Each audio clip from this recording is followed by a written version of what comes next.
At 7:43 right now, President-elect Donald Trump has been talking about expanding the U.S. He wants to take control of the Panama Canal and purchase Greenland from Denmark. He also says both territories are vital for U.S. national security. Trump has also mentioned Canada, but that's a little different argument. We're going to walk into all that this morning with U.S. history professor John Satcher. He's joining us live this morning. Professor, good to see you. Good morning. Good morning, Ryan. How are you doing today? Doing great. So certainly the news has turned some heads. We do know in 2019 the U.S. wanted to purchase Greenland. There are some national defense and economic reasons for both the Panama Canal and Greenland, but how might this play out? I think, to me, the Greenland is the fascinating case here. Most people have heard about the Panama Canal. Obviously, people are aware of Canada. But with Greenland, it basically is a key in terms of a possible potential invasion through the North Atlantic route towards the United States. It also is a very mineral-rich country. It has oil and natural gas. It has lithium. And so I think people weren't aware of the potential importance of Greenland to the United States. Yeah, it is fascinating to learn everything from lithium and things that are contained there in their soil. And Greenland's already got that large U.S. military base. Could this be one of those things where maybe he knows we can't purchase it, but they want a bigger presence? Is it one of those negotiating tactics?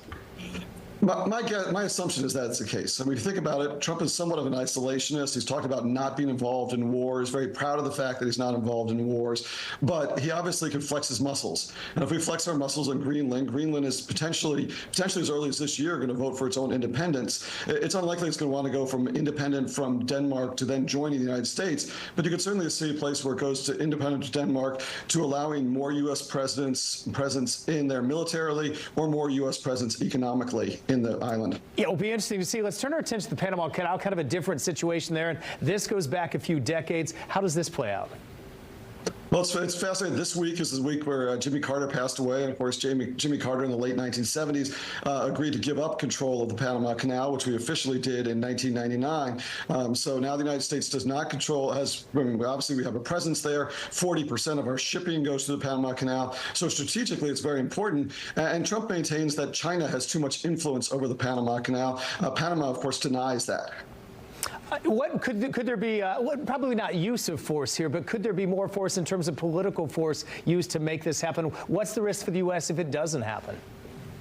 Well, I think that clearly the Panama Canal is vital to the United States' national security. If you think about 40% of our trade, shipping trade goes through the Panama Canal.